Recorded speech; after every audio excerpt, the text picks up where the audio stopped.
Inside Story Uganda, real source of political updates. 2.6 households in Uganda, so 39% of those 10.6 million comes to about 14 million Ugandans. So those are the people that the president wants to bring in what he calls the money economy. And I think this will be the fifth year of PDM. The policy of PDM is that ever after 2.5 years, if you receive the money 1 million, you will pay, I think, 1.2. When we are processing this budget, I was still in Parliament. The first group, because the first money to be rolled out was 1 trillion. That money is supposed to have been repaid.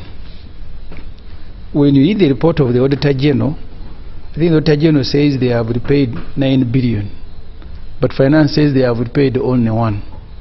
Because this is not, so it's meant to be a revolving fund, and we're not supposed to be budgeting for PDM forever.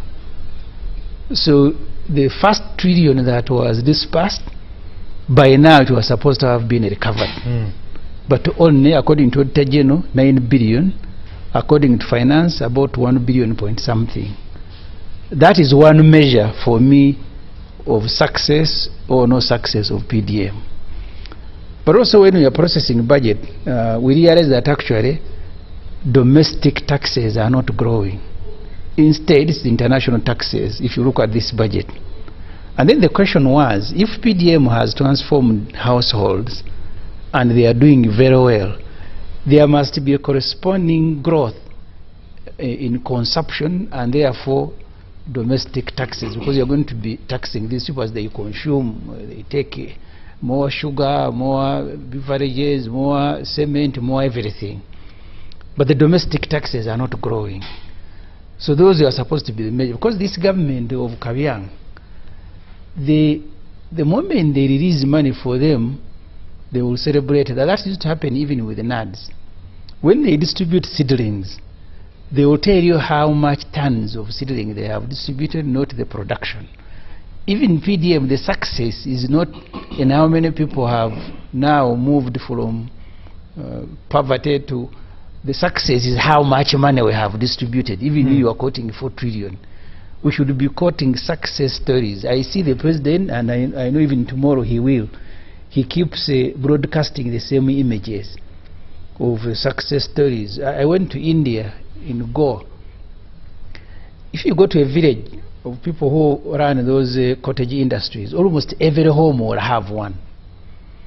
So their videos are videos of villages, not videos of one individual in Butareja, another one in Chazanga where I was born, another one in Kabyanga's area in Kasese. So therefore PDM is going to be the key issue, because that's the target of the president. And I told Parliament in my report, response to the budget, that you have a budget of 84 trillion. You're going to spend only 1 trillion on 14 million people, trying to get them out of poverty. In this particular budget, the salaries and wages are going to account for about 9.7 trillion. And then the other expenses, and I want to speak ordinary English, expenses, people who are serving government, about 400,000 of them, comes to about 4 trillion. And actually, salaries with the wages and allowances is 14 trillion. When you add other expenditure of vehicle, seminar, it comes to about 22 trillion. Already in this budget, you're going to be paying 33 trillion in debt servicing. You spend 20 trillion on staff, 400,000 of them. And then you have about 2.6 in classified expenditure. At the end of the day, government has about 25 trillion. So tomorrow what they are going to be presenting is a budget of about 25 trillion. So to call it 80, it's a theory. It is not there. Because 33 paying loans, 22 salaries for your staff. You have 2.6 trillion classified expenditure. So what remains is 25. But already even the 25, if you go to sectors like works, the last time we were interacting with the Honorable Katumba Wamala as the Minister for Works, now he's been moved. He had a date. Contractors had even suspended work of 1.7 trillion. So if you give him, because if you look at the budget of works, which is I think either 8, you have railway there, you have standard gauge railway, you have the meter railway, you have so the money to do roads is also even not there, because contractors had suspended work. So this budget is a painkiller. This is a painkiller budget. Painkiller for who? Killing what pain?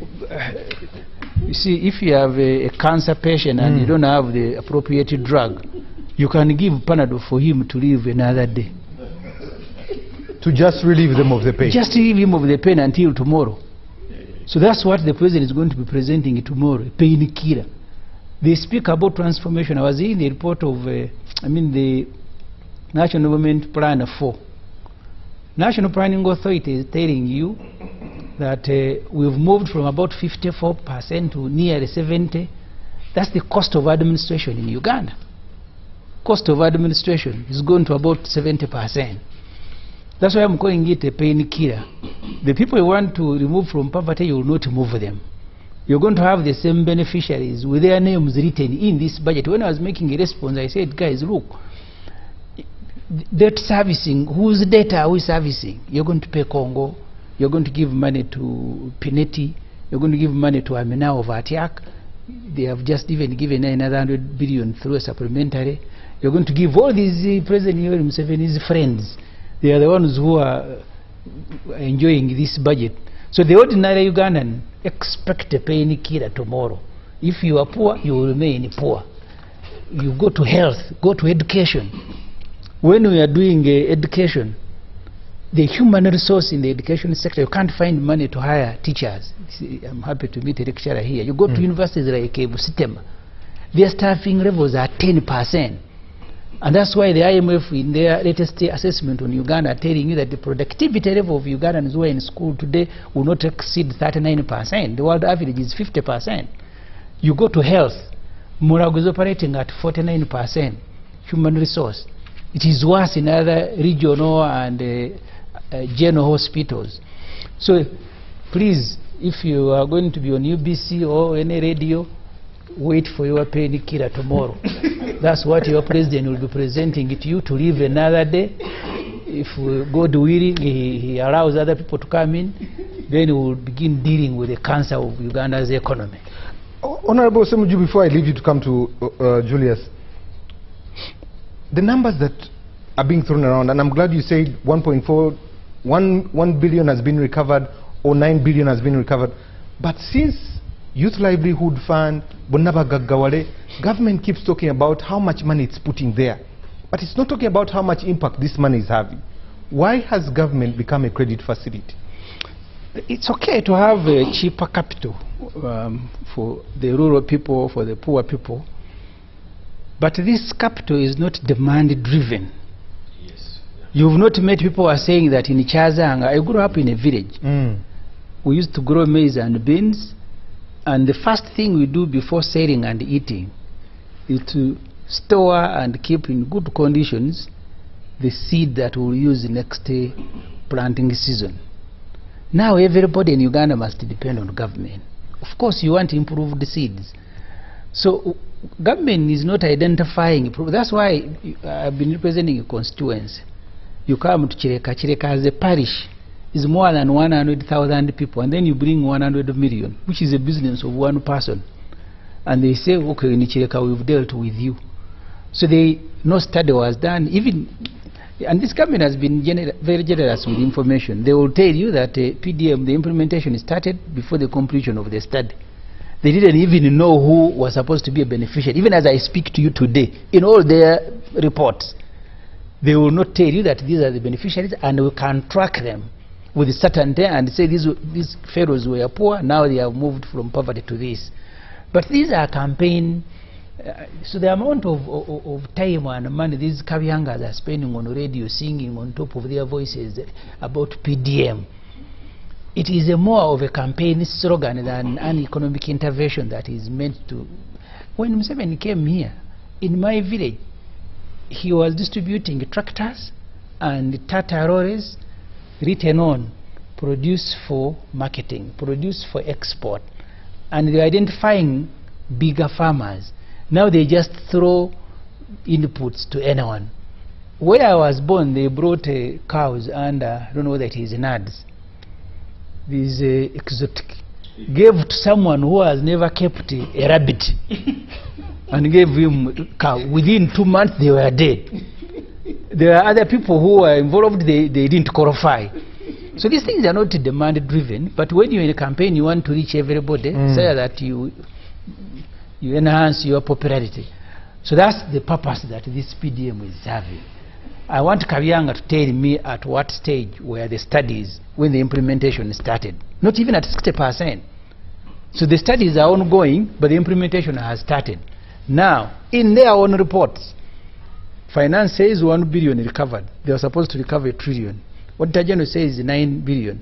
And then we are asking them, why are we doing badly with the domestic taxes if people's finances are improving?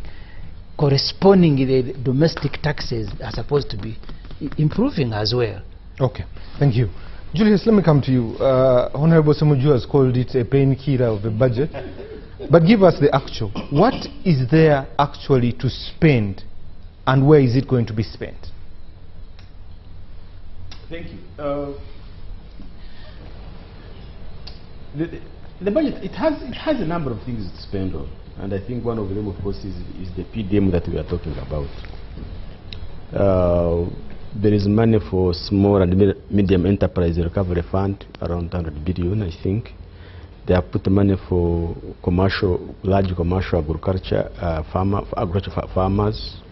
That is part of the ATMs, which is the agriculture, tourism, and manufacturing and sciences.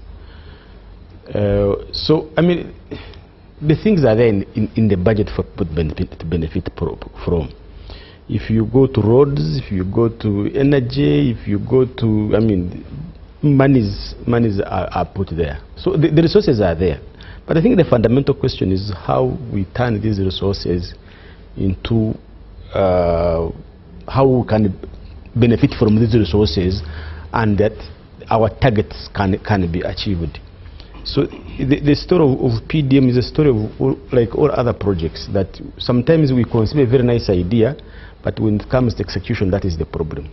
It's not because that money is missing. In fact, I think for me, one of the conclusions I have done a long time ago is that we don't lack money in this country. We don't lack money. We have money. Our biggest challenge, I think, is execution and implementation of programs. I agree with him when he talks about the demand-driven part, because basically PDM from the beginning, the original idea was that money goes to a parish, and then those interested go and demand, and they say, I have a good idea, can I have this money? But then it was changed into a supply side. So sometimes I think politics really distorts a very nice idea, and then it collapses. So we need, I think, in terms of managing this budget, we need really to look at our execution part, that you have resources, but you are unable actually to utilize the resources either on time or even on the budget. And one example I can give you is that you have, for example, is that you have a 14 trillion of undisbursed loans, for example. And you want to ask yourself, why is this money, why are we not utilizing this money? Because already there is an opportunity cost that you are not, it's not doing what you wanted it to do it, but also you are paying around 185 billion in the next financial year on the fines that you have not used. People are fining you for not using the money. So when you look at that, then you ask yourself, is it because we lack money, or is it because we are unable to utilize the money that has been given to us. So that is one of the key elements I think we need to be able to look at on how we can be able to execute on time, but also execute the budget on time, but also on budget. The other thing, big element you will find in the budget, of course, is around tourism. And I think they have put very good money for AFCON. And one of the things you want to ask about these stadiums that we are putting up is, after the games, what are we going to do? Because, of course, you know how our Nameere has been managed for quite some time. So you want to look beyond how we can maintain these assets that we have so much put money and invested in these particular resources. How are we going to manage them after the games are over? So for me is that, yes, there are great things in the budget, the opportunities are there, we need to get prepared to see how we can benefit from this. But I think the biggest challenge we face today, which I think I would wish the President to talk about and to address it, is our inability to use our resources effectively but also efficiently. Julius, before I come to Julia here, off air we talked about the 730 billion for irrigation, and you really worsened matters by saying 90 billion has already gone away. So we're starting on a note where 90 billion is not there. But also 3.7 trillion today signed for 10 aircrafts. What has been our budget performance, but specifically in terms of collection? We were at 32 trillion, then this financial year that's ending 37, we're now jumping to 44. Do we have the capability to raise this money? I think we are borrowing on the pretext that the oil revenues are going to come. And I thank God I have seen a small drop that has come in this financial 1.4 trillion. I think the biggest part for me, for URA, and this is what I've been asking, is that we need to look at how we can collect these taxes more efficiently and also more effectively. And why do I say this? Is that you really find that, for example, if you got rental tax, just that, not everybody is actually paying rental tax because of inability of URA to move around all who have rentals. And I have told them, I said, look, you can work with districts, because the district will go and look for a property tax. The same building, actually there is also rental tax. So if you work with the district, it is a win-win both for the district and also for yourself. And in that way, you can be able to ensure that everybody gets in. I'm not a believer of increasing rates at all. I'm a believer that everybody who earns can pay their fair share of the tax. But because now we are not able to collect everywhere, we end up now saying, let's add more taxes on this and this, so that we can be able to meet the target. And it is really hurting the economy, and especially the small and medium enterprise businesses. It is really, really hurting the economy. So the 44 trillion, I hope that we can really achieve that, but it's going to be a very, very big challenge for Uganda Revenue Authority to be able to do that. Has it hit its target, Uganda Revenue Authority, in the last No. For the last years they have not. I think the last hit their target 4 years ago, somewhere there, once. But for the last 3 years they have not been able to hit the target. But their collections have been increasing. That's the other part. You don't hit your target, but if they give a target of 44 now, and then you hit 41, but last year you collected 39, the collections, the volumes they are still increasing. An indication that probably also over ambitious in terms of the targets that we set up for URA. That probably the economy that cannot be able to generate all those taxes that you put a target on. So we need actually to be very moderate and understand that this economy, this is the maximum it can be able to generate. Otherwise, beyond that, you are hurting. The question is at what cost? Let me come to Julia here. Julia, as a young person, but also young people on digital, trying to make businesses work, trying to be entrepreneurial in things they do, some not receiving employment there. What are your expectations of the President's speech tomorrow? What would you like him to speak to? Thank you so much. It's a humbling experience being on this panel as a young person. But I want to start off on a very unfortunate bit with the very unpopular policy we have in the room, and definitely affecting very many young people, and that's the medical interns. So definitely we cannot be talking about government spending without adding a voice to everyone else adding a voice to it. And I think in a special way, I just want to add my voice to government to actually just recall this policy. I think from the policy perspective, we have gotten it wrong when we start off by saying treating them as just doctors or medical interns and forgetting that it's an equation that involves patients. And all of us here are potential victims. So I think we need to stop looking at the expenditure that goes to medical interns or payment of their salaries as a luxurious one, but one that is an enabling or as an enabling factor for them to actually do what they're supposed to be doing. In a country where we have a doctor-patient ratio of 1 to 25,000 patients, we would not be actually debating. I think the better policy question would be how better we reform the scheme to accommodate more medical personnel into the profession instead of scrapping or abolishing the payments in general. And I think I also find it contradictory because the president has reaffirmed his commitment to sciences, incentivizing teachers to teach kids to be in sciences, only for them to end up in sciences, and then policy-wise we try to sabotage them, equity-wise and other factors considered. So as a young person, what do I expect from the president tomorrow in terms of the budget? I think as an ordinary young person, you're either looking for employment, you're starting up something, you keep failing because of the tax framework. And I think that the bigger question beyond the macro is how this budget then translates to help young people on ground. They have done a deep analysis of PDM. We also have YLP. There's been a lot of government commitment to throw money to very many groups, including young people. But like earlier mentioned, I think government has lost it by only focusing on tracking the inputs and just ticking it off the box. Yeah, because at the end of the day, I've had a chance to interact with most of the youth groups. Most of these programs, very many actually young people do not even know what programs government has for them.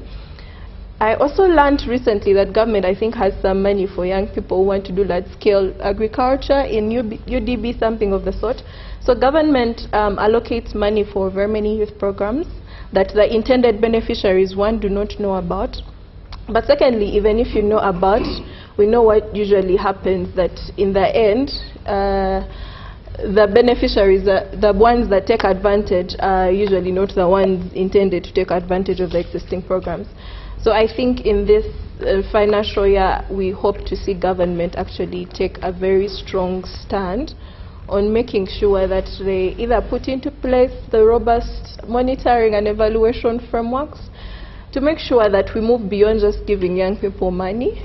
We've had cases, they told me a story way back when I was in my campaigns that there's even occasions where you're giving, there's a time the president was giving, I think, young people, I think, cattle, and then they would come to pick them with a buyer.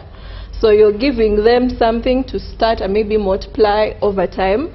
But like earlier mentioned, it's not demand driven. But for me, I just want to focus on beyond the disbursement of funds, beyond, okay, saying we have put this amount of money in YLP. Because from the youth leadership, we've often had a lot of activism around increase money that is going to the young people. The biggest percentage of the population is young people. But I think before we increase what is going into these programs, we need to streamline these programs to make sure that, one, they go to the right beneficiaries, but on top of that, you just don't give money. There must be a sort of training attached to it so that this money is effectively utilized. I mean, they have made it clear that as a country, for me, I usually say a budget is a statement of the priorities. I don't think we have the luxury, given how much we borrow every single time. Even today we saw Parliament start to approve borrowing. I don't think we have the luxury to spend as much as we spend as a country. And I think hopefully the next financial year we see a lot of revision on cutting down expenditures that are really not called for within government. and redirecting that money priorities. Of course, the president tomorrow will reaffirm his commitment to ATMS, but again, to a young, ordinary Ugandan, we just want to see how this then translates into creation of jobs or employment opportunities. They have talked about here the tax base. You realize that I think 90% of young startups die before their first birthday. There is a bill that has been in Parliament, I think it's a startup bill. So at the end of the day, we are taking so much of taxes even from those that are just really struggling to start up something. And I'm a strong believer in the multiplier effect. If some of these startup businesses eventually get access to waivers, they're in position to either grow, multiply, employ others, and so on and so forth. So I think tomorrow the president will say the obvious that we want to hear. He will remind us that it's Sanja, no sleep. But again, I think for us, we are more intended on seeing how this actually translates into decent livelihoods for Ugandans. Yeah, because at the end of the day, no matter, even if you came and told me we are allocating this much money to either ATMS, because those are the priorities of the government currently and the enabling factors. At the end of the day, if for us we are not seeing either more jobs, more young people incorporated in the value chains within the mineral sector, we can talk about agriculture. I think there's a lot of effort from government to have more young people enter agriculture. But again, if you're giving someone little money, we know agriculture is only beneficial if it's on a large scale and there's innovation involved. But again, we're still giving out very limited handouts to individuals from the supply side, not even the demand side, and we expect large returns. So I think from the president, as I conclude, from the president, young people we would want, definitely he's going to reaffirm his commitment, and he's going to remind us about how very many of people are sleeping instead of doing what they're supposed to be doing. But beyond all of that, I think we also need to see the action beyond the speech. Yeah, moving forward, the money allocated, how is it monitored, how is it accounted for, and how then all of this translates into... Thank you very much. Honorable Kabyanga, 84 trillion is what you're going to use in the next financial year. Almost close to 40% of it is going to be used for debt. You're already borrowing against it now. What informed the priorities that you have set in this budget? Is it for Ugandans or its politics? First of all, I'd like to thank you for inviting me to this panel. I may first thank the President for offering me the opportunity to serve for the last 5 years. I wound up my tour of duty today, handed over to the new Minister of ICT and National Guidance, in charge of National Guidance. And I'm now transitioning to the private sector with my brother Semuju. You know, he keeps saying the Kabyanga government, but he forgets that he has also been in the legislative arm of what? Of government. So it is our government, Honorable Semuju. Me, I was in the executive, for you were in the legislative arm. The budget now is 84 trillion. And just as Semuju said, 33 trillion will go to debt servicing. Borrowing is not bad. There are even countries whose debt to GDP ratio is more than 100%. They are there. Even America is there. But the whole issue is, when you borrow, how do you utilize the money? I think that's where the problem is. And that's why borrowing is becoming a big problem in this country, where you borrow money and for 3 years you have not what? But Honorable Julius made a comment and said 14 trillion shillings unutilized, but we have still borrowed 730 billion for irrigation, 3.7 trillion for 10 aircrafts. We're still paying on this money interest. Are we really serious with what we're borrowing? And that's what I'm telling you, 14 trillion unutilized. And the issue is, why should it? Because the 14 trillion is not for irrigation. And here we need to put money in irrigation. Because that's where the real production will take place. We have to increase productivity and production in order for us to achieve our one of our ATM agro industrialization. So we must borrow for irrigation. We must borrow for the airline, because the air transport, our airline is like a road. It's like you are borrowing for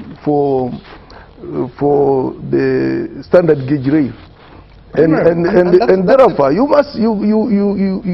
will borrow for that. And that's the question, Honorable. Yes. Because as reading something that Amos wrote this week, Amos Wekesa, and the Uganda Airlines flight, he went to Dar es Salaam. Not even a quarter of it was full. He came back. It was even less than that. So what informs these investments we're making? Because it seems like we're either politicizing this and it's not economics. You know, Timothy, if you have been in business, you can't invest today and think you're going to get profit the following day. For how long has this airline been in operation? It must first of all create confidence. It must create its own market. You should know that when it was taking off, then it got problems. One time I was with my colleagues in Dubai, and for them they went Uganda Airlines, me I went Emirates. And Uganda Airlines cancelled the flight at the last hour when we were coming back. And they spent there another, 2 days. So that was a lost opportunity. And now it is again reorganizing. So the airline flying to Dar es Salaam, half full, it's not a big problem at all. But the airline being efficient, and it takes about 10 years with that efficiency, it's going to catch up. And the 25 trillion, which will go into development expenditure, the whole issue is it going into the real things? I think that's what we should now be thinking about. And when the president says, Chisanja, no corruption, I really would like to have that it should be seen to be done. Because the other time you saw the report of IGG saying that about 10 trillion went into what? Into corruption. And if we are not careful, that 10 trillion might be for what was put aside for development what? Expenditure. Because you can't eat. Some people can eat even the salaries for what? Can create ghost workers. But most of the corruption will be into that.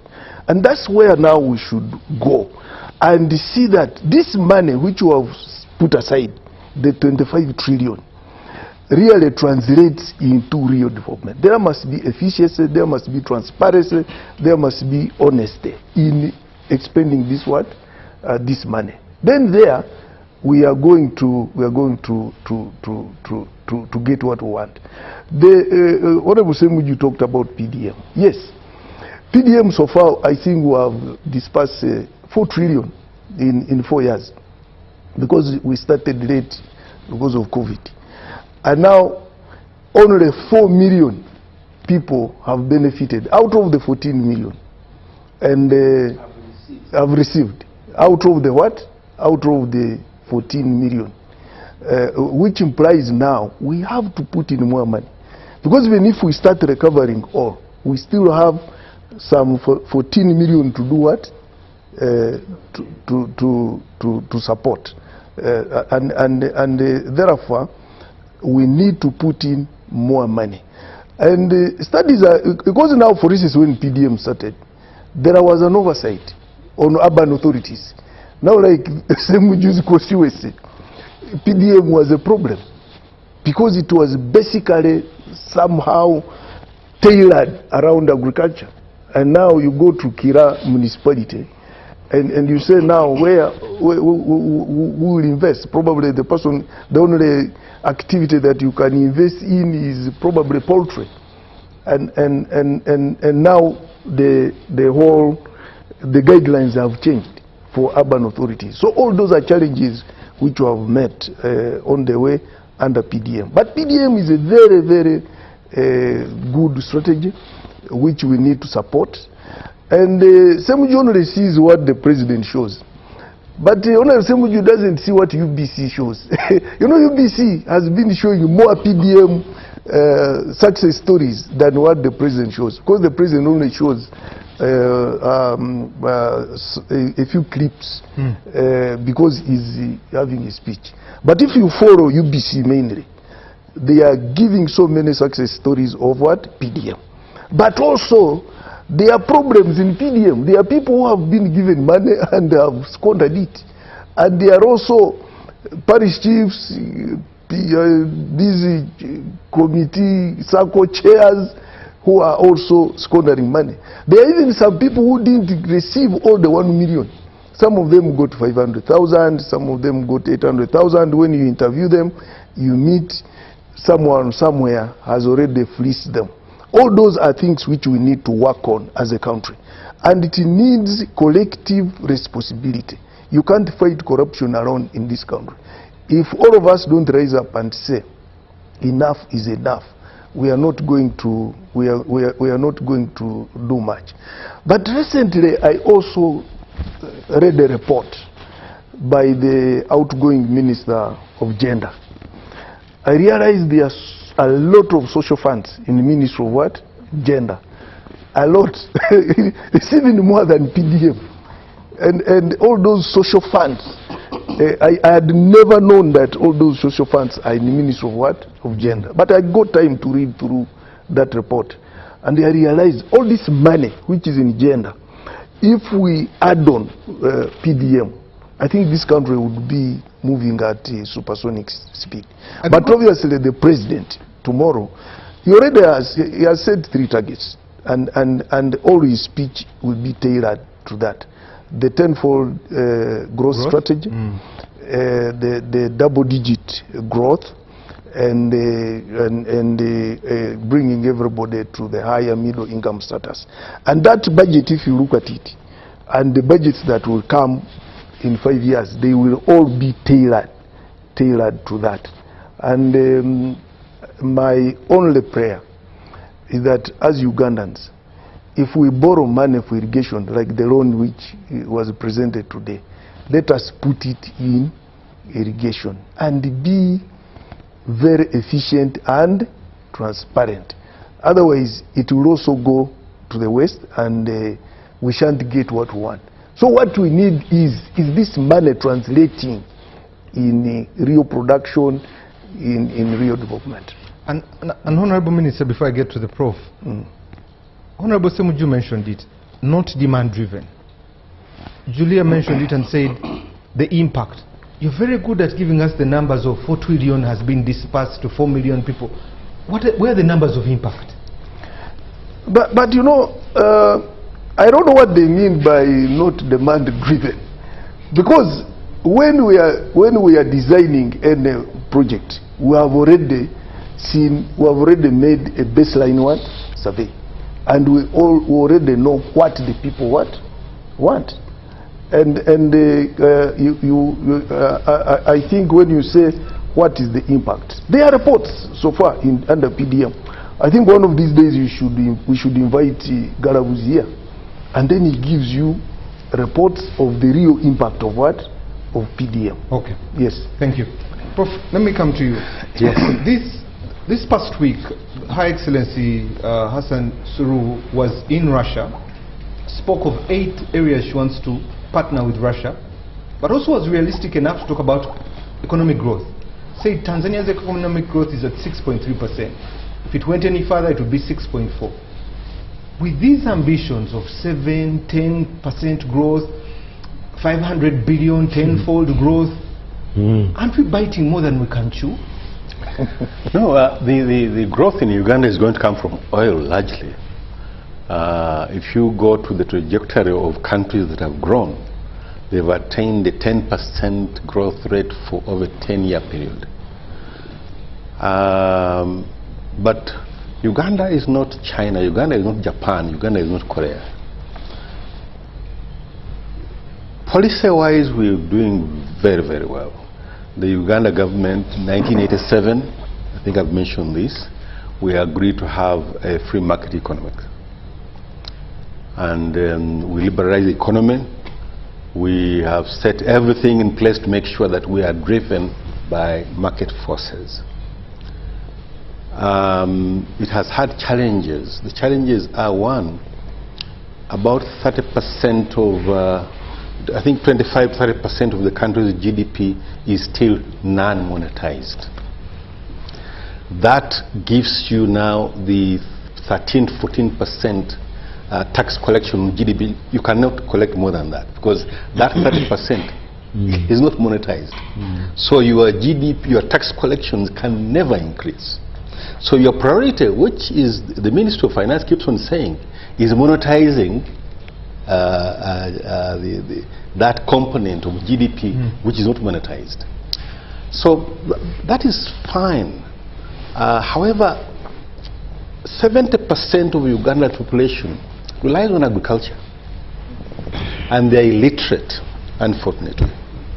There is no way this country is going to transform with the 70% of the population in agriculture and they are illiterate. So what, I mean, the government, the president has had his strategies, which I think we need to study a little bit more and possibly improve. But the strategies are not working. I was the last chairman of Uganda Airlines, and with the permission of the president, I closed it. It will never make money. Sorry about that. It will never make money. So regardless of whatever we do, there's 3.7 trillion is... we looked at the airline business, and if you know what's happening out there, there is no way Uganda is going to compete in that market. At some stage, as Emirates was coming up, we even wanted to partner with them. But they did a study, and someone told me, there's nothing here, there's no market here. So when Uganda Airlines was being reopened, we thought we should go into cargo first. You can't lose money on cargo. But anyway, that's a strategy, that let's put money into that infrastructure. Possibly in the long run it will give us money. All the funding that is subsidized are distortions to markets. What do you mean by that? That all the funding is subsidized is a distortion? We have agreed on a free market policy, where, I mean, prices should be determined by the force of demand and supply. So if we give money to people which is subsidized, what is going to happen in the long run? They can't compete. They can't compete. But and then you are giving money. Try out and give somebody who has never seen 200,000 shillings, and you give him that 200. His normal budget is 30,000, 50,000, selling bananas on the street, and you give him 200,000. I mean, to me, the logic of all these subsidized financing in a free market economy, it won't work. So who is getting the money? Who is succeeding? The people who are succeeding are those who are getting commercial funds. And who are they? They are largely non-Ugandans. So as we budget, I mean, a very simplistic approach is this: who is responsible for your health and wealth and growth? It is you. What is the role of government? Government is supposed to provide traditionally police, defense, and then infrastructure. Government should not feed you. If government starts feeding you, you are in a problem. That's why everybody in this country expects government to yambe. You know? So if you can't feed yourself, government should help you, or the NGO sector should help you to be able to do something and feed yourself at the end of the day. So I believe that we need to address that 30% of the GDP. How do we address it? By ensuring that the people move away from agriculture. To what? To industry and services. Services. That can only happen if we are able to A, negotiate trade agreements with our partners where we get value for what we produce. We don't get value for coffee. We haven't been getting value for iron ore. Literally all things that we export, we have not been getting value. That's an area where we should be able to concentrate so that we can have better jobs which are higher value. Agriculture is no value. The people you are giving money today, what are they going to do? Trade in old clothes? That should stop. That should stop.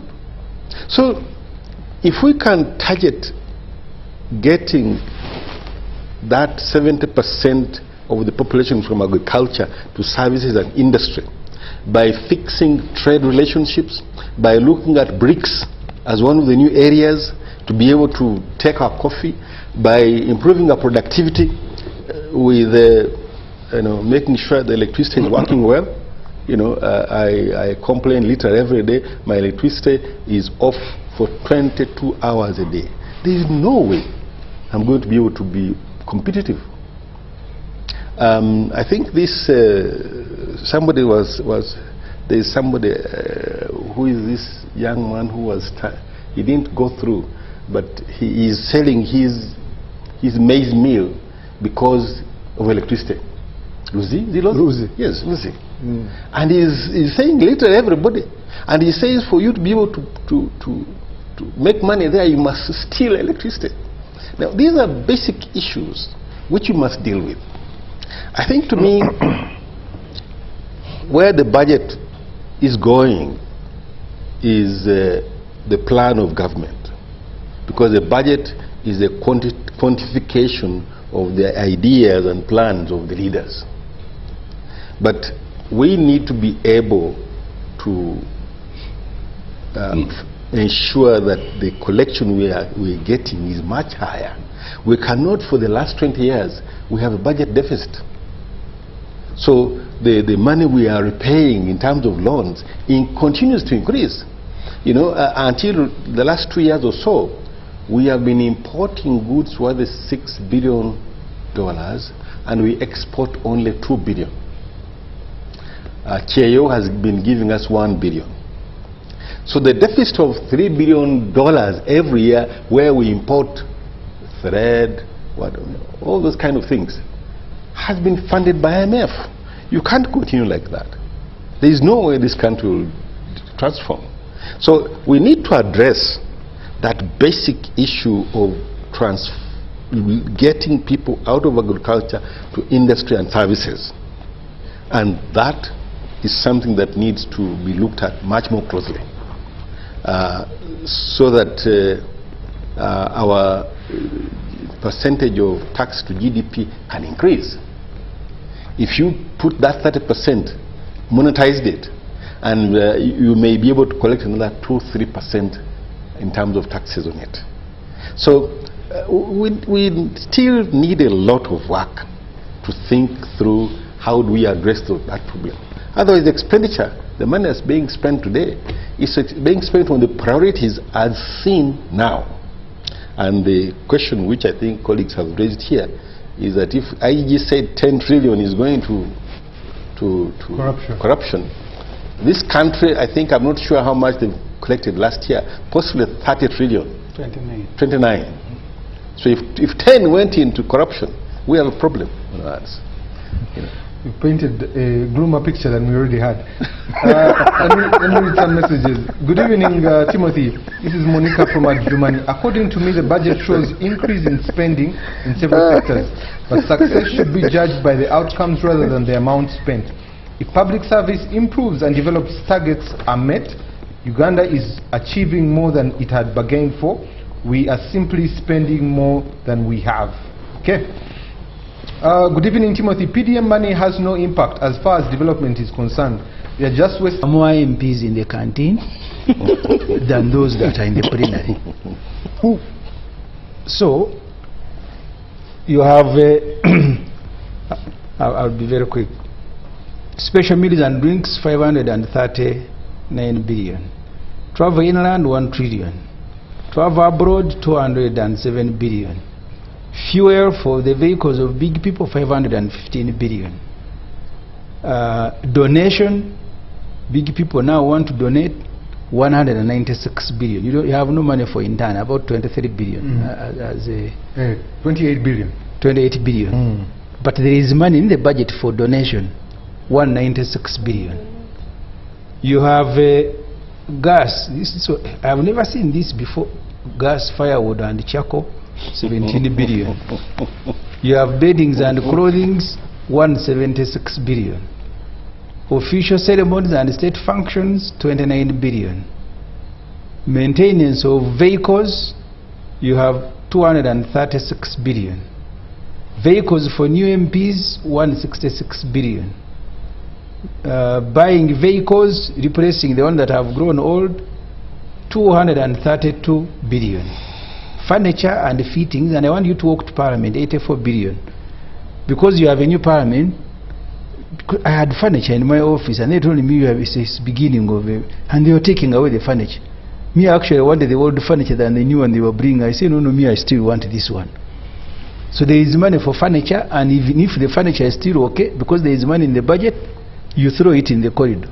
And then they bring you have money for advertising and public relations. People like concentrating about Parliament. But the whole government, 187 billion. You have money for, I spoke about classified expenditure, etc., etc. The total of what I am reading is about 8 trillion. Seminars, etc. And that's why I said I don't want to discuss the budget the government way. They will tell you agriculture, the ATMs, and you will actually think that there is money in look at the budget of industry in Uganda, the Ministry for Industry. It's less than even tourism. Because they will tell you we are now getting more money, which is a lie, from gold, about 6 billion, but that gold is trafficked through here, it's not our gold. That's why Bank of Uganda recently said that the money Uganda gets from gold is just about $200 million US. But the total budget, I saw the president leading a list of exports. Gold. Which gold are you exporting? Because you have these small refineries, so people come in and wash and take to the international market. So that gold is mainly from Congo. That's why you keep going to Congo in and out. Then you have Ugandans, we are now told by the official government documents that Ugandans who are outside are bringing 2.5 billion US dollar, followed by tourism at about 1.6. But if you look at the investment in tourism, if you want to go by ministry sector by sector, it is usually less than 100 billion. Then they will tell you, no, everything else is enabling tourism. Then they will tell you roads, etc., etc. So this budget, I don't want to go back to what I said. I told you, and I wanted to summarize the budget for anyone caring to listen. I am not a Professor nnyo, who is an economist. Me, I am an ordinary person who did journalism. 33 trillion debt servicing, 22 trillion salaries and staff expenses. That's about 70% of the budget. What remains is what you are going to be dividing in the sectors. But I've told you, if you look at works, already you have contractors that have stopped work because you have not paid them. You have been submitting bills and you're not paying. So, and it's not by accident that I said this is going to be a painkiller, because you are now talking about 84 trillion, thinking that that money is going to be realized and it's going to be released. Because this government sometimes releases air. And I see it in the newspapers that the minister has now released the money for the second quarter. And that's why when you're looking at areas, they had hit 12 trillion. Because they make government departments incur and contract suppliers, and then they don't pay them. Because last financial year, the budget we passed must have been about 72 trillion. 72. Yeah. Then you added another 8 trillion in supplementary, coming to about 80. But the money realized was less than 70. So every financial year, that huge figure that you see, the actual money realized is always less by either 14 trillion, 12 trillion, 11 trillion. It is only Parliament, State House, and a few departments where the release will be 100%. But agriculture, they will tell you have 1.1 trillion, and then they're going to release 700 billion, including universities and everything else. So the big budget, and that's what I told these Kabyangas, their cabinet. They want to create an impression that the economy is growing, we are okay. Interestingly, if you give them an opportunity, everybody is going to be complaining, including NRM people. One day I asked them, you guys, maybe your opposition, we didn't, you know. Because the NRM was complaining more than us. My road is not done, my this is not done. I said, you are in government, you're supposed to say everything is done. So the budget, until it is structured, the president at one time said, I think it must have been 20 something, he said that a group of Sare, meaning his brother, had identified 7 trillion in the budget that needs to be reallocated. And what I have read is what he also listed. Seminars, welfare and entertainment, this. But that money was never restructured. It remained. I asked Musasi, who by the way is a very good minister, and I was happy Musasi was promoted because he's the one who was doing finance. I asked him, because, and he told me these are called the chart of accounts. So they will give you a ceiling that next financial year, if you are agriculture, you are going to spend 1 trillion, and they will give you the items to spend on. Travel, even if you don't want to travel, there is money for travel. They will give you money for welfare, entertainment, whether you want to be entertained or not. Because there are people like Kabyanga, I've never seen him happy. But in the budget, he has money for entertainment. So the items are there. It's like they are ordained from it's like they are ordained from God that you have 1 trillion and you're going to spend on the following items. You must put in so you begin distributing the money you have been authorized to budget under the following items. So and the president knows this. Not that I am saying something in you, because this is his budget. It's prepared with his participation. So if you want to change and make the budget meaningful, restructure it, remove money that is wasted. Yeah, that was discussing Parliament, and I said I have been an MP for 15 years. Not even a single shilling of my salary has been taken away, because this is money that goes to a person that exists. But if you begin staffing in the budget, money for meals, money for entertainment, money for donation, money for everything, and then you begin to complain that they are wasting it. So why did you put it there in the first place? So the president of Chisanja no sleep. I don't know why he doesn't want to sleep after 41 years in power, because it appears to me he says they have been sleeping for 41 years. So now they want to wake up. Corruption and so on. Let them first restructure. And Kenya, listen, and I told them in Parliament, Kenya said they want to move away, they are restructuring their human resource, and they said we want more technical people than support staff. These Kabyangas, each minister has a driver, a secretary, bodyguards. So you employ one minister and then he has 10, 20 support staff. The president himself employs at State House about 1,600 people, 94 cooks. I asked NRM people, what does our president eat in a day? 94 cooks. And then around the what? And it's duplicated in all government. So you look at the human resource public service, 400,000, and ask them what are they doing, all of them, for us to have 22 trillion spent on staff, on their salaries, on entertaining them, on buying them meals. When the president came here in 1986, the first thing he did was to restructure the public service.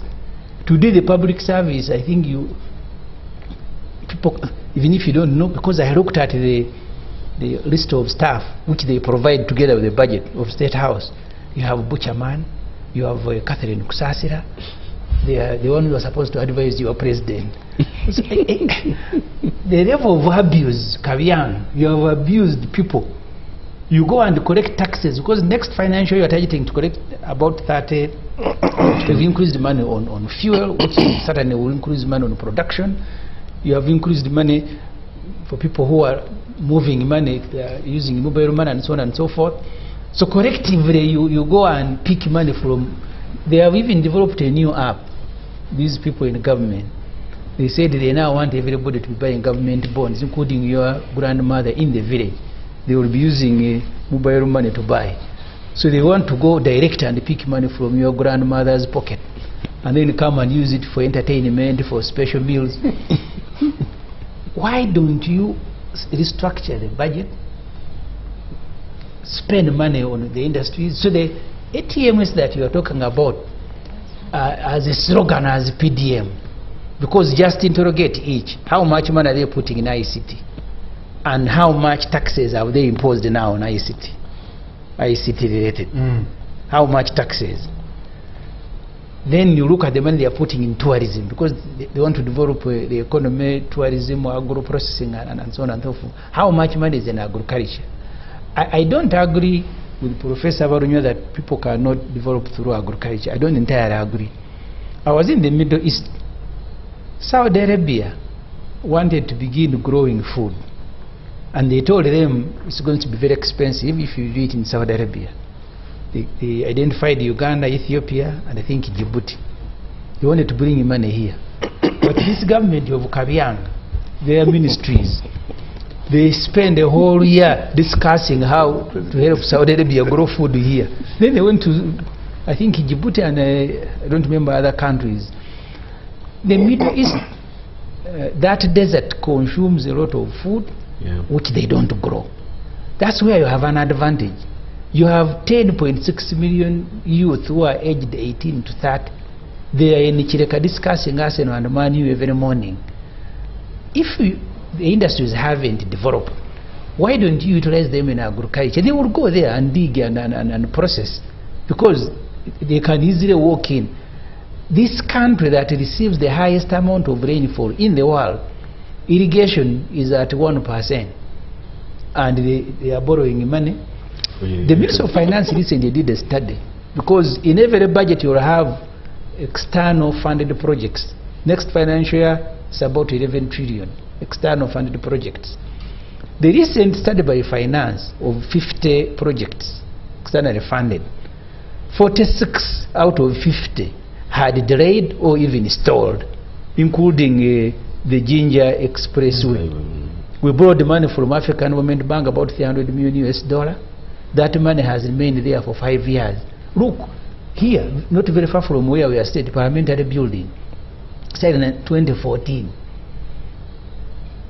We thought the 10th parliament will sit in, it has gone.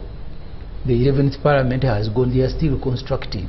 So by the NRM standards, even if you give them the money, these fellows, even if you give them the money and they had it, 50 projects for which we have borrowed the money, 46 either stalled or delayed. And they will give you information, very generous people. The level of naivety, you salute it. Because you should be hiding those things, but they will publish books to say for us the 56 projects for which we borrowed the money, 46 have stalled. It's only the stadium in Hoima and Entebbe Airport and a few others that have been completed on time. The rest they will start. Look at the road from here to Fort Porto going to Kabyanga's constituency in Kasese. They have been constructing that road for the last more than 10 years. By the time they complete it, it will need repair where they started. So you wonder, so even if, because the policies are good. Someone who wants to change government, who wants to transform Uganda, you don't need to coin any policy. These policies are good. If you read every policy proposal, very good. I think there they have invested appropriately. But implementation is zero. The president has been sleeping for 41 years. Now he says everybody must wake up. But look at this, the human resources he has assembled to do this work. I keep saying, for me, anyone who cannot get a job in the private sector, and I'm in government, please don't knock at my door. Tell me, starting with the vice president, which company in Uganda will employ them, apart from NRM. That you have a company that wants to make profit, and they write new NRM cabinet list, starting with the Jessica Rupo, High Excellence. Tell me a single company, even you here, UTV, I mean UBC, you'll never employ any of them. But they are in the government, each has a convoy, and the president says, no sleeping. They are already sleeping even before you make the proclamation. Let me come to Julius. Julius, you and I have had conversations about the debt of the country, domestic arrears, undisbursed loans. When you couple all those things together, what is the cost for Uganda?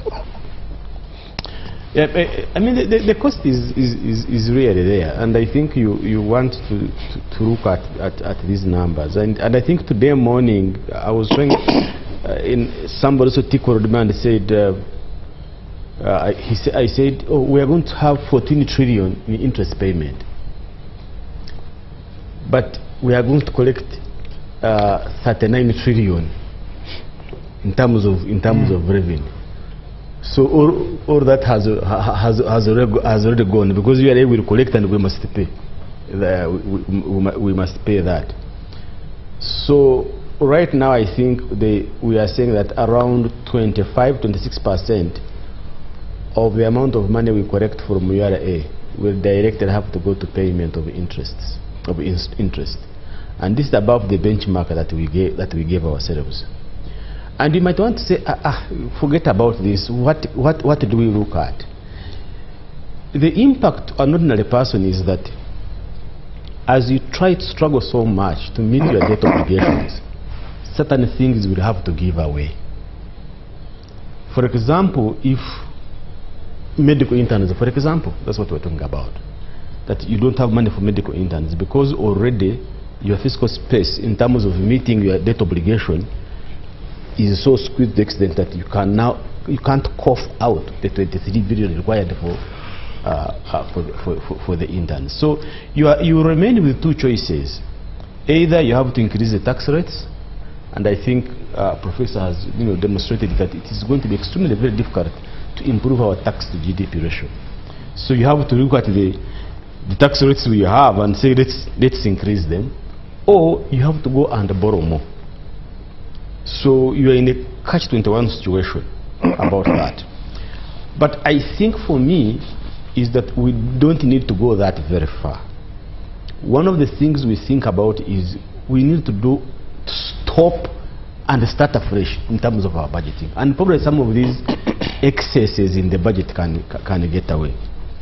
The other element where the debt really affects an ordinary person is that as you start to squeeze them to increase more taxes, then certain companies are likely to close. We are being told that for 4 out of 5 businesses in this country don't see their 50th birthday. And when you go back, you find out that the cost of credit in this country for the private sector is just to the roof. Because me and you, we are all in the same banking hall looking for the same amount of money from the government of Uganda, from the commercial banks.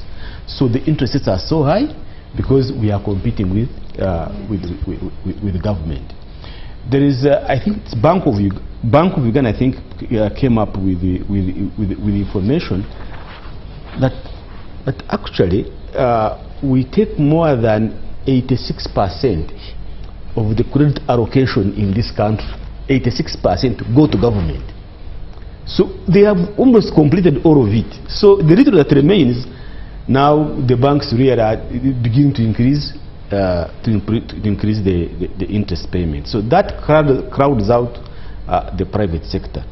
So I don't care whether government really needs to look for concessional, non-concessional loans, but if these non-concessional loans are abroad, then at least you leave this market for your private sector-led economy that you talk about.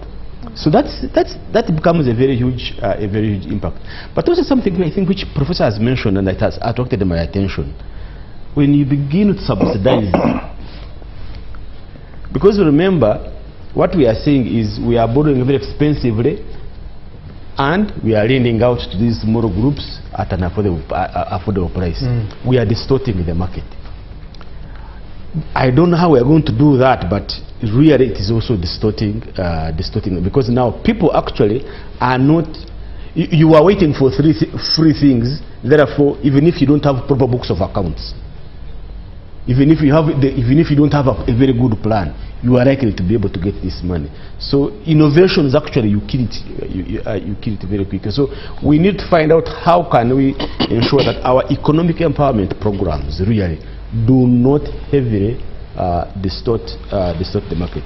The argument that these banks actually don't want to give private sector funds because they are risky, I think for me it's because there is so little money and so many people are competing for this type of money that is within the saturation.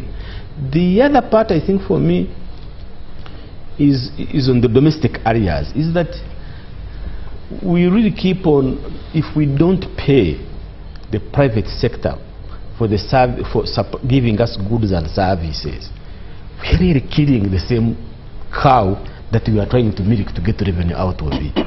And we need really to be disciplined here, is that government needs to wake up and pay. So that one of the reasons why our budget actually has got these huge figures is that because the cost of supplying to government is actually very, very, very high.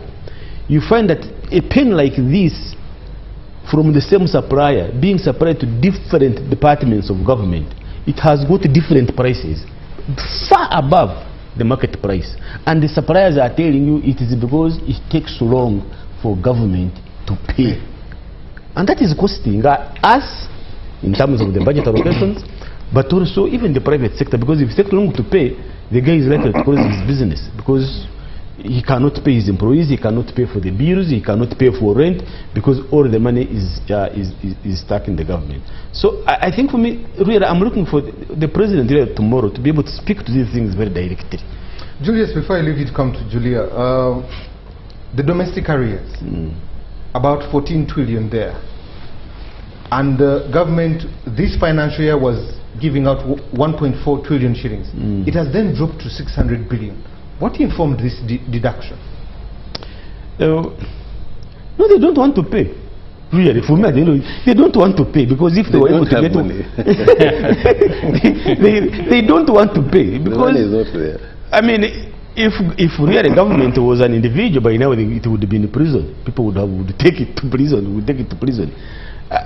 The argument has been that some of these areas are not verified, but the Auditor General verifies these areas every year. So whom do we want to follow? Or why can't we sit down and verify these areas? But I think the other big part of these areas are court settlements. And that's why I have come to say that really, if you're an accounting officer, you wake up and fire people at your own pressure, and they sue you because you did it wrongly. And now you expect me, the taxpayer, to meet that cost. That should stop. This reckless behavior by some accounting officers. You have now here boards firing chief executive officers, district firing, and somebody takes you to court, the court awards them money, and they say, please charge the consolidated fund, as if I was there. So I think one of the things we also need to look at is, to what extent should we, the taxpayers, stand in to pay for some of these reckless decisions that cost us money? That should really stop. Thank you. Julia, these ATMs, these areas that are there, how does a young person position themselves to leverage on their potential on all this that government is doing in this budget? Interesting. ATMS, for me, I would start with the enabling factors. That's the human capital development. It's quite alarming. Semju earlier gave an example of higher education. I would give the lower example UPE, and then it takes me back to government really tracking outcomes. The other time we saw the Ministry of Education together with you both giving out the statistics of enrollment in especially the lower learning levels all through. And then you realize that even the little, because we have questioned the numbers, the percentages that are allocated to key sectors and all of that. But oftentimes I want to take my argument even beyond definitely our allocations towards human capital development are still below the required threshold. But even the minimum that we are spending, I don't think we're actually getting value for it. For example, at early learning, you would see I think we've had this conversation of focusing on the politics of it, and usually the politics calls for the popular feedback. For example, from education, you would want to report as government this is a number of people that are enrolling through IUPE. But in actual sense, you're not reporting that even those that come to the UPE are not learning the learning outcomes, because if you read the World Bank report, it shows about 80% are victims of learning poverty, which means 8 in 10 children, every 8 in 10 children cannot read a basic sentence by the age of 10. So then it makes you question, with the minimum that we are allocating, is it a question of the underinvestment or also a follow-through on tracking the outcomes of that? The reason I keep giving education as an example is for the 10x economy we are trying, the growth we are trying to achieve, we still need the skills, we still need the education of the human resources. Some of these industries are key, minerals, you're not going to employ anywho, you still need to train them to be in position to work in that specific sector. But beyond that, the enabling and everything, you realize that, for example, agro-industrialization, I am a strong believer that agriculture can, especially in Africa, agriculture is one of those hopeful factors if linked to the industry, and I think that's the whole agro-industrialization. As long as we are still treating it in solo and focusing on, for example, they'll tell you, they have told us 70% of the people are into agriculture, but for definitely a country that has over 78% young people, you definitely know they make up a big percentage of those that are into agriculture. But when you go down to the village level, you realize the agriculture we are talking about is the growing of maize, and then definitely from growing it, you sell it. But I think beyond government giving money, I think the biggest enabling factor would be government taking on projects. There is a full ecosystem. When we are having these conversations, we tend to focus on government. And I think the biggest problem government has been facing is oftentimes it's trying to work in silo. The reason I'm saying that, for example, when you look at the skilling hubs, I think the innovations was allocated over 1.1 trillion in the budget. When you look at the whole innovation sector, government is trying to skill. We have a lot of development partners skilling. So you have very many people skilling. By the end of the day, the statistics will show you that over 51% of young people are not in education, they're not in training, they're not in employment, they are nowhere. But you have very many actors doing the same thing.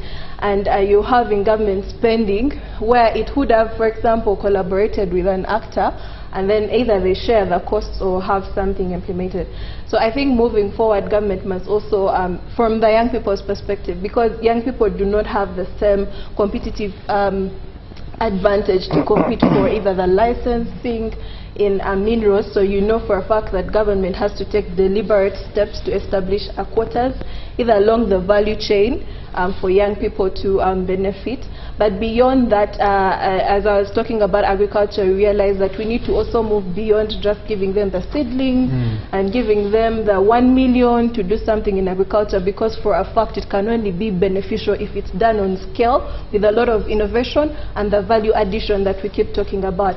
But again, when you look at the the medium and small enterprises, the small enterprises that make out the biggest percentage of the economy, 90% of them are owned by young people. And then we're talking about, we've been talking about how to take advantage of trade. Definitely, if they're going to participate in agriculture, value addition, they're doing whatever they're doing. But again, they lack the basic knowledge on export procedures, rules of origin, or even the standard of how to certify, how to make sure their products meet the market. There is just no knowledge, because you understand the economy we are talking about. We've been told majority of them are non-land, majority of them are into agriculture. So then what then is government's role beyond just giving the money? Yes, there is a lot of robust training that must be done, just not from government, because usually government's role is trying to identify the key actors it can work with to make sure most of these projects run through their lifespan. From the angle of young people, especially for like tourism, we have very many ambitious projects. They have been interrogated, from hosting, I think, the football games to partnering with key. There's a time I saw the incoming minister say, I think they are trying to get one of the Premier League teams, I don't know, to partner, which are really, those are very, very ambitious goals. But I think before we jump onto the ambitious goals and just spend money anyhow, the government can take advantage of. I think we saw what happens when Arsenal won Premier League. Uganda was marketed free of charge by its own citizens. So I think even the approaches we use within government should be citizen-centered. That's a way that more jobs will be created. But to look at it from the angle of young people, the education system has done us more harm than good. No matter how many times we shall scream for young people to start up, beyond the legislation actually, or the tax framework and the business regulation affecting them to start up something, because we also just do not want them to start up small things. We want to see them through the innovation and discover things that can actually bring in so much money in the economy. There must be a lot of support coming in from the government. So we are, on behalf of young people, we are not sorry that we keep shooting at government, because the education system we've gone through, I'll tell you for a fact that I'm a student. My bachelor's was in international business and trade. I know how profitable trade is. I actually taught trade for 2 years, but I've never ever thought of practicing in trade. And that's how bad it gets. But at the end of the day, we are expected to do a lot. So I think with the ATMS, the horizon, the president and the government keeps emphasizing it, is there is a lot of opportunity, if handled well, that can come through it. But again, from the young people's perspective, we must still be positioned to not only compete and participate in the whole transformation of the country, because what we usually forget is, now for example, the government has a new scheme, I think the graduate scheme. They want to give money to graduates. So with young people, it's a bit complicated, because okay, now you're going to give the graduates that are graduating this year. I don't even know how feasible that really is.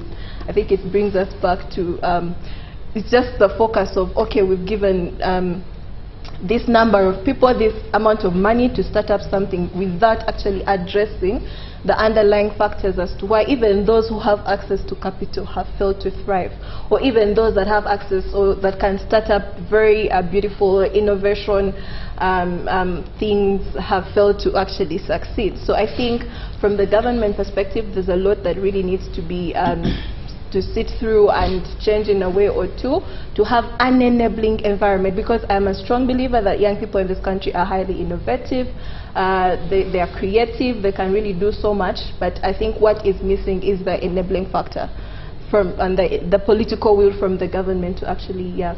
Thank you. Let me come to Honorable Kabyanga.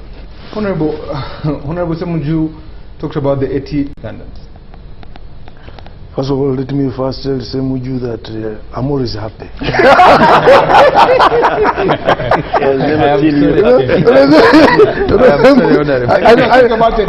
And Timothy, you know that I'm the happiest minister. And you know Semuju always wants, probably he always meets me when I'm not happy. You know, when we are talking about agro-industrialization, we shouldn't limit it to Atiak or probably the fruit factory. We are also looking at the smallholder, what I would call the smallholder farmers. These people who say Muju doesn't want to listen to, these ones who are getting the PDM money. You are getting me? so that they can produce for these industries. I think one big thing before I come to that PDM has one problem. You know, there are 7 pillars. But unfortunately, we are concentrating on only what? One pillar. Financial services, financial inclusion.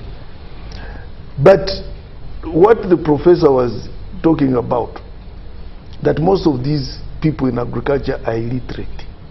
There is a pillar there which is actually even was supposed to be executed by my ministry. Mindset what? Mindset change. And there is no money that has been allocated to it.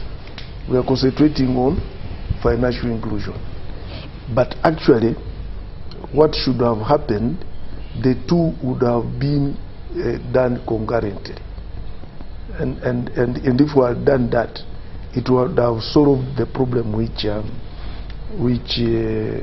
Professor was coming up with. Because we are not going to say we abandon these illiterate farmers. And even if we say we industrialize, some of them will not even get jobs in in industry, because they are illiterate. So we still need to move with them till we reach that stage which the professor is talking about, and then we shall go eliminating them story by story.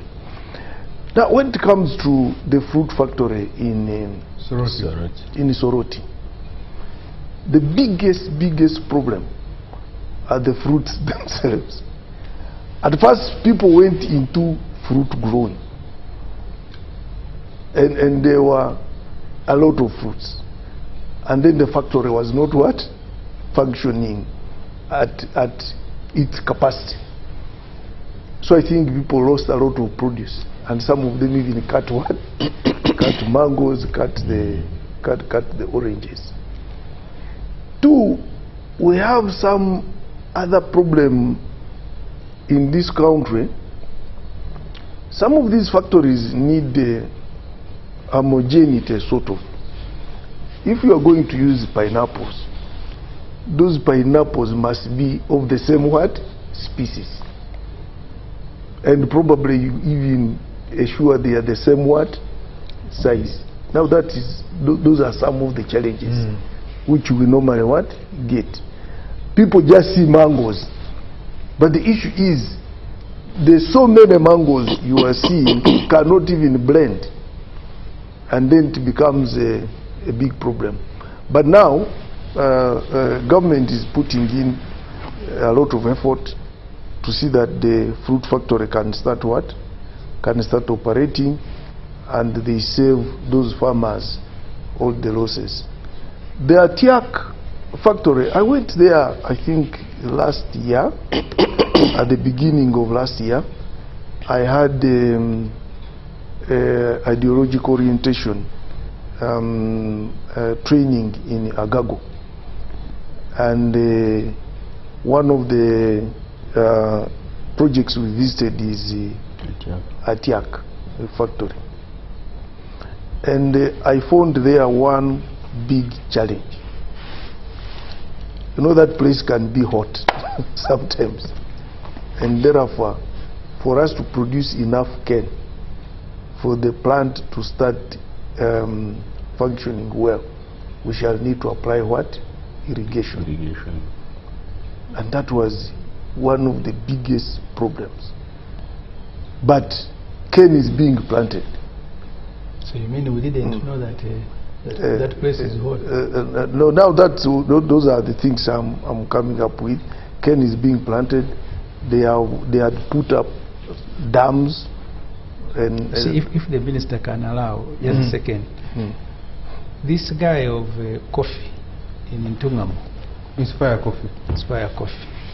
he said they want to establish a factory, will spend money for him to export processed coffee.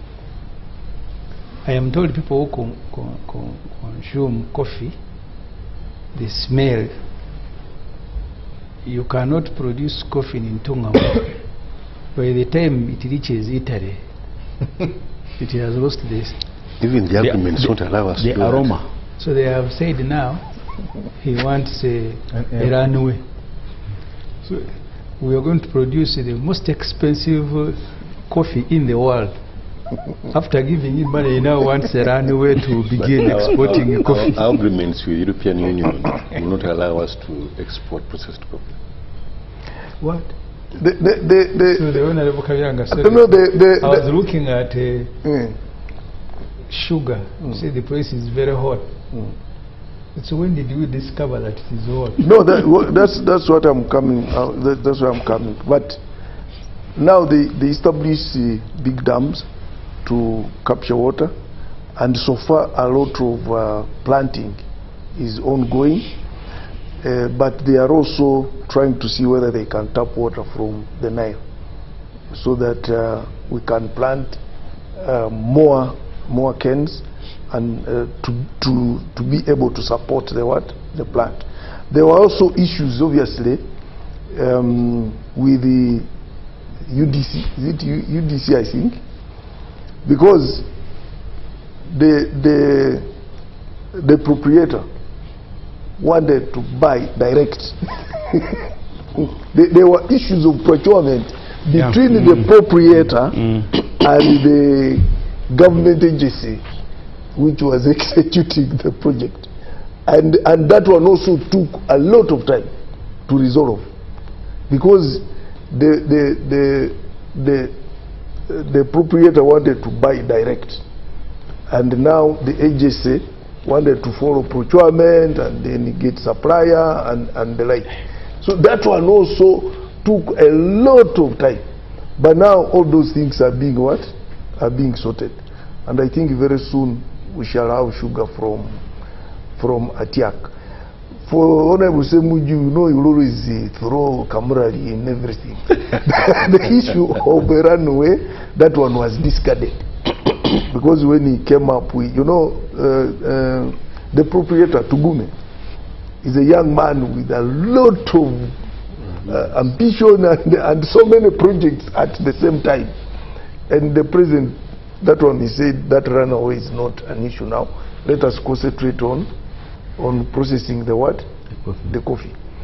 But just as the professor has also said, when you're processing that coffee, you won't take it to Europe. You don't need to be as if you're going to compete with the big brothers, because you can't say now I want to kick off Nescafe.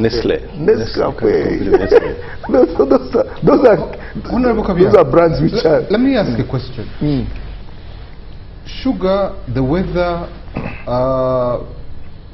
fruits disappearing, trees being cut. Chira, banana.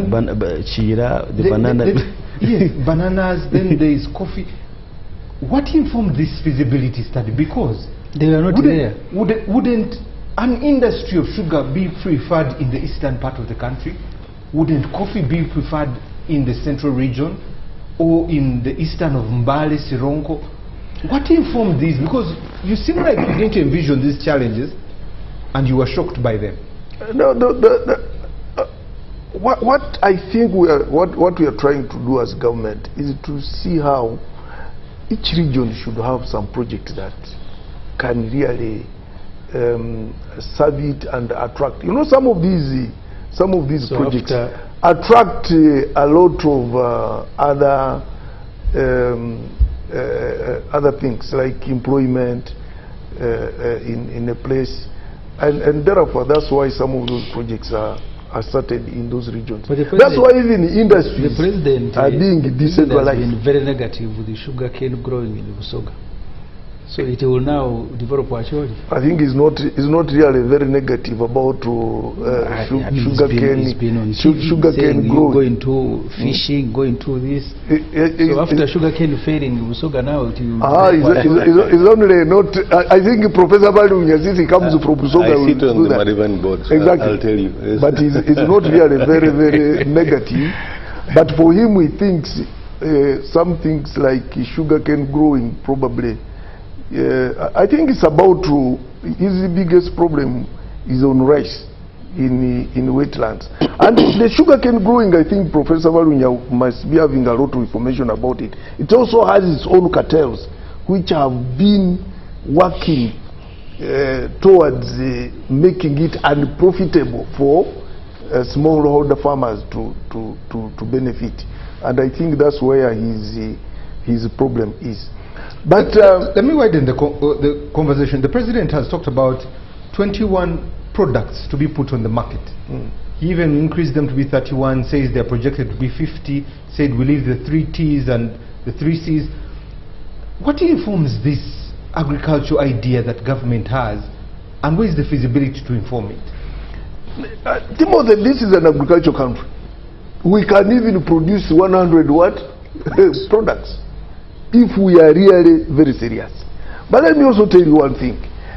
Some of these, I think Honorable Sembuju has been in Parliament, and my brother here from Sesbank. Even some of these loans which you see stranded, feasibility, you know, you go and get a loan, and embedded in the loan is a feasibility study.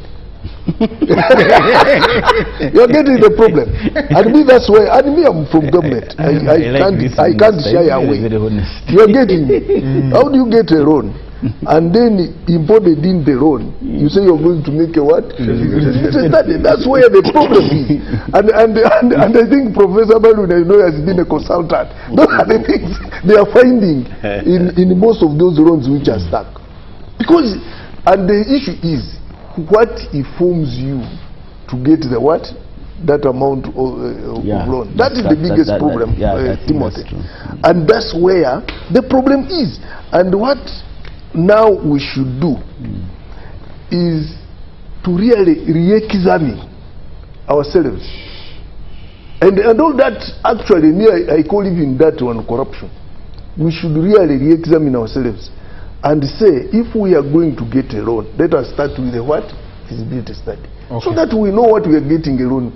Like Honorable Semujia was talking about all these expenses, allowances. I think we are now trying to rationalize.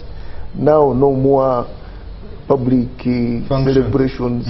So from there we shall go in. When we start with the donation, we shall now all that we are coming to. Even you are even your teas in the Parliament we are going to cut. I hope so. Thank you. Let me bring in Professor. Yes. I think Professor can give us the real picture of the sugar. Yes. Because it's very conversant. There is these ATMs, there are these enablers that have infrastructure. I've heard the Honorable Semuju say, if there are 10 roads, 6 are eaten before the 4 are made. But infrastructure is there. There is also enablers of electricity to be there. And we also have a balance of trade deficit that is there. What can we do to correct this? I think the ATMs is a wonderful idea. Tourism is a low-hanging fruit for Uganda. I mean, we don't have really to do so much in terms of competition. You're not competing with anybody. But for a long time, we've not developed our tourist sites. The source of the Nile is only one longest river in the world. You go and see how it looks like. They will now put a building there. But I think we didn't invest in that as a tourist attraction, because it's amazing that this wonderful source of the Nile is not developed. I mean, you know, the people, they've now put something, and the traders are complaining, but this should have been done 30 years ago. So tourism is a low-hanging fruit.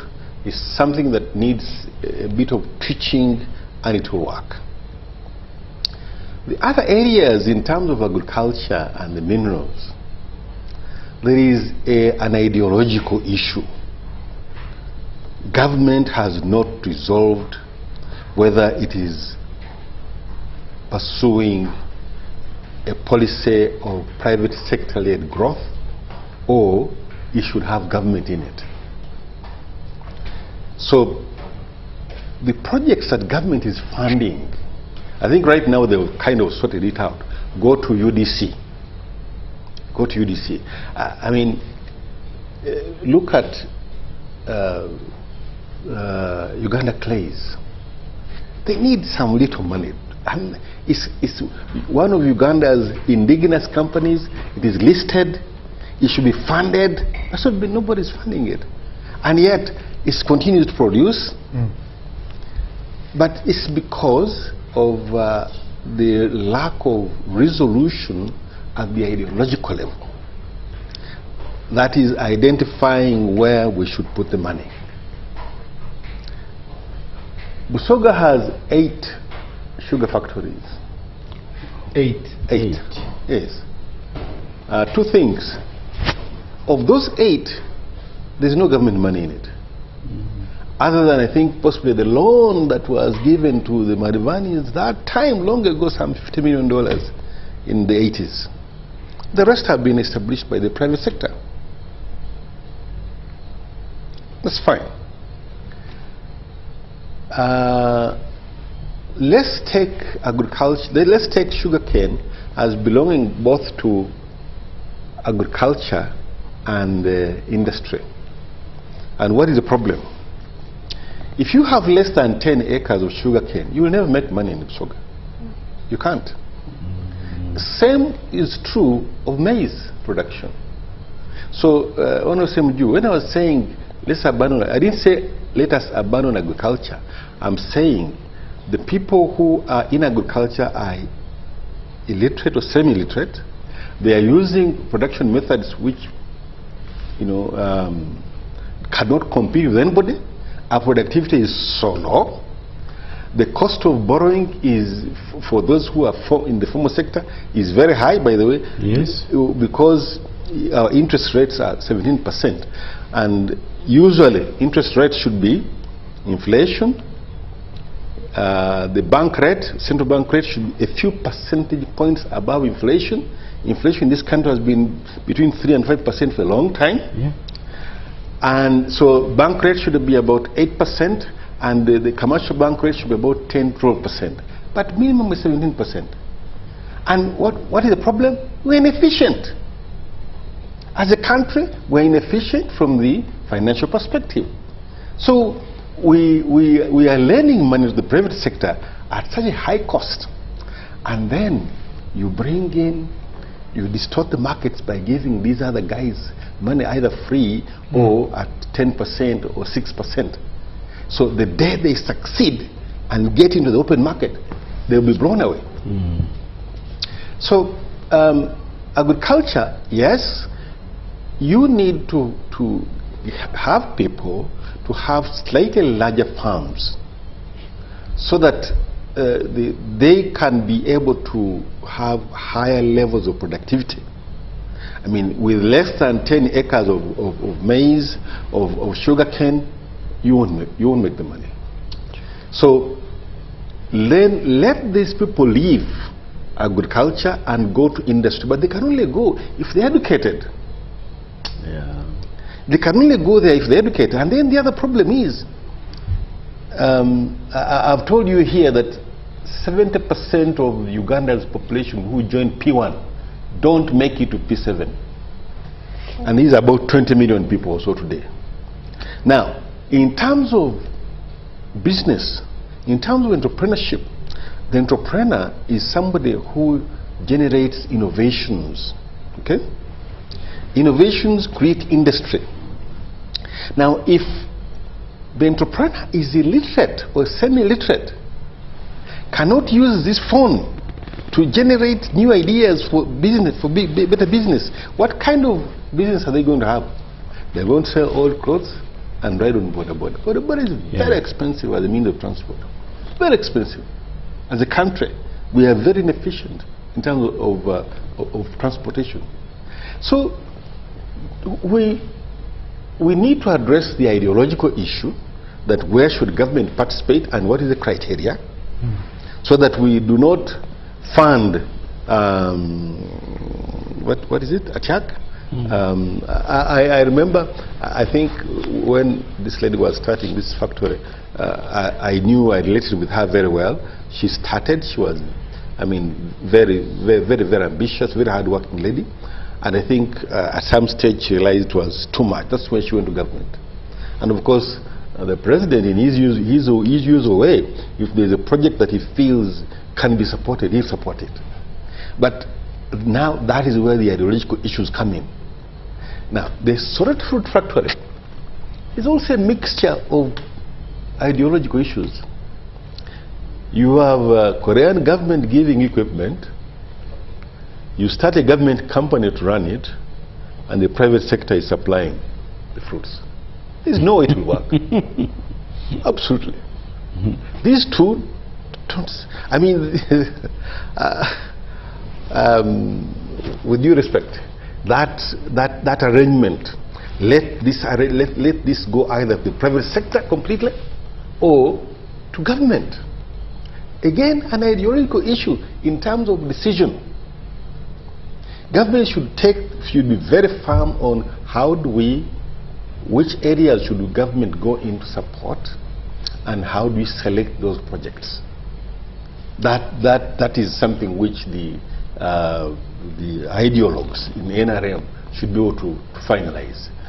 So agriculture, yes, will grow only if you have bigger farms which have high levels of productivity.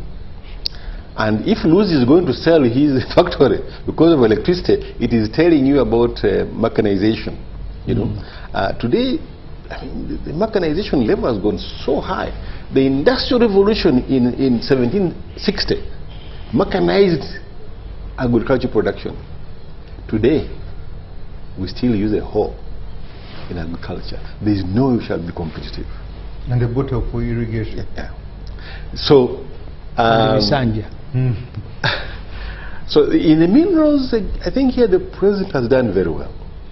The biggest factory in this country is in my village in Iganga. I actually say we're the most industrialized village in this country. Tembo steel mills. I mean, they've got 200 acres of land doing that, trying to do, because we're exporting iron ore. We are now processing it in the country. That's very good. It's producing jobs for the people, you know. But there's a bit of need to streamline policy there.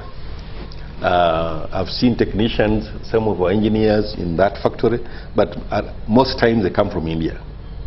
So can we identify more minerals so that we do not export raw materials? If we don't export raw materials, then we can have higher quality jobs.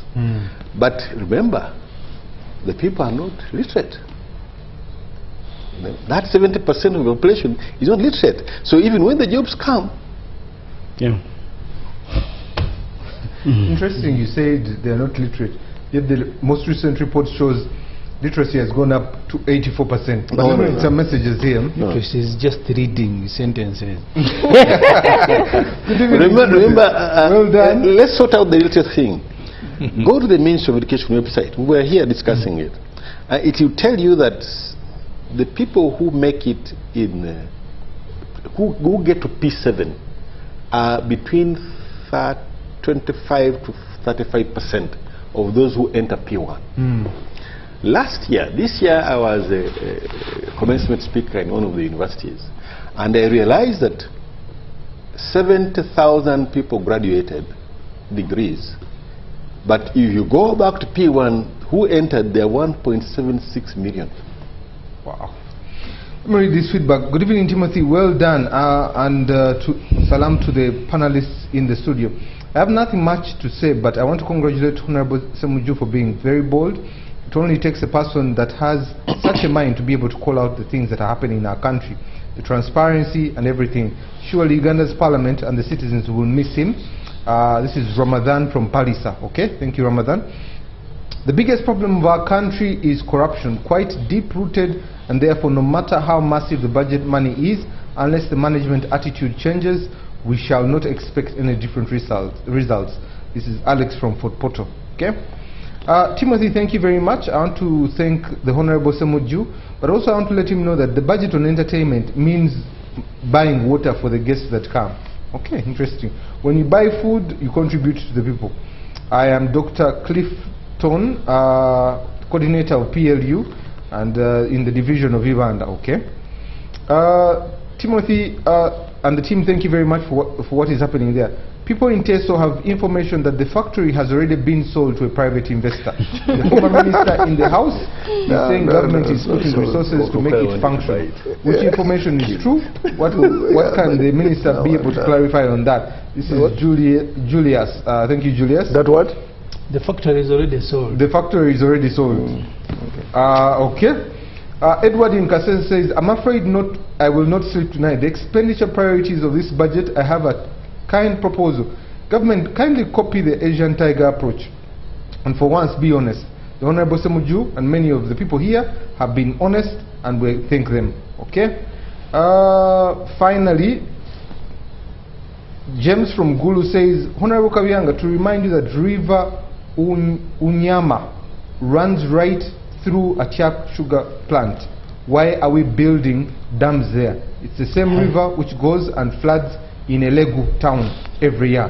The river runs through the year. Okay, we'll leave the messages at that. So we'll get to parting shots, and I'll start with Julia here, Julius, Honorable Semuju, Professor, and finally the Honorable Kabyanga. Thank you once again to the viewers, to government. Please reconsider paying medical intern. That's really important. And then secondly, I think a lot of effort has to be focused on oversight.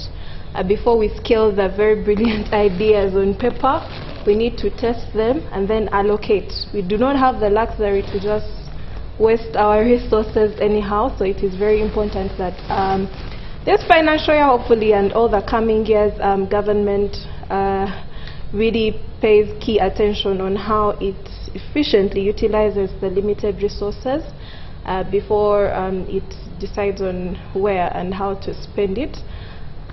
Thank you for having me. Thank you very much. Julius, over to you. Yes, just two things. One is to my fellow citizens, to tell them that tomorrow is the budget speech. It's going to come out. Take time to listen in, take time to identify some opportunities that are there. But for me, most importantly is please look forward to monitor the budget, how it is implemented in your own areas and your own village, so that resources are not wasted. And probably also to the President is that probably we want to hear more tomorrow on really the specific measures that are going to put in place, so that at least we can stop wastage of our resources, especially to deal with issues around corruption. Would love very much to hear that, so that at least we know that every shilling counts. Thank you. Thank you. The Honorable Semuju. This budget was passed by Parliament, I think in mid-May. Made proposals, recommendations to restructure it. We lost that opportunity. There's been a lot of shouting because corruption in Uganda, it's not just the money that they steal, it's money people share, official and eat. I have told you, an MP, you are paid fair. They give you lunch, even if you don't take it, it is in the budget. Special meals, whether you like them or not, they will have been sitting on the committee on budget. We are about 40. Each morning they bring a breakfast, but only 7 of us are present. And sometimes you come when you have taken a breakfast from home. And then you have children in primary school who go hungry every day. You are feeding people who can feed themselves, they're not even interested in your food. And then you spend 300 billion. The trouble with NRM is that the President said he wants people who can sleep as long as they wake up and vote NRM. And now he says, please don't sleep. But that's a campaign he has had for a very long time. I don't know whether we need a machine to switch them on now. No, he said no more sleep. But he said I want people who sleep as long as they wake up to vote. So now no more sleep. That's why I said maybe, because that has been their training. So we need a machine to switch them on. Tomorrow's budget already passed. It's just the speech that we are waiting. Government has capacity to revise the budget. And I want to hear that in the speech that we are revising. I have seen a lot of drama at Parliament. Money for donation is going to reduce. Go to the aggregate figure in the budget, not just the money at Parliament. Everybody who is donating, if you say donation must go away, it should go away.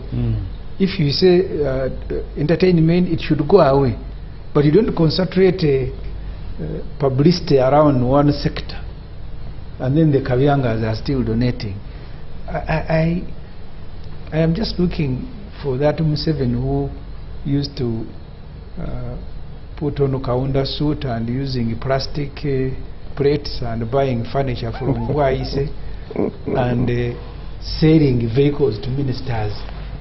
Because these ministers, I come from Chazan.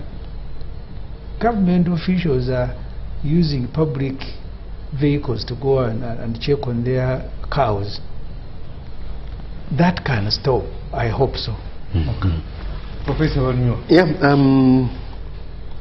a budget, as I said earlier on, is an expression of the intentions of the people who make it. And to me, government has already done its intentions, and as the Honourable says, possibly there is need to revisit it.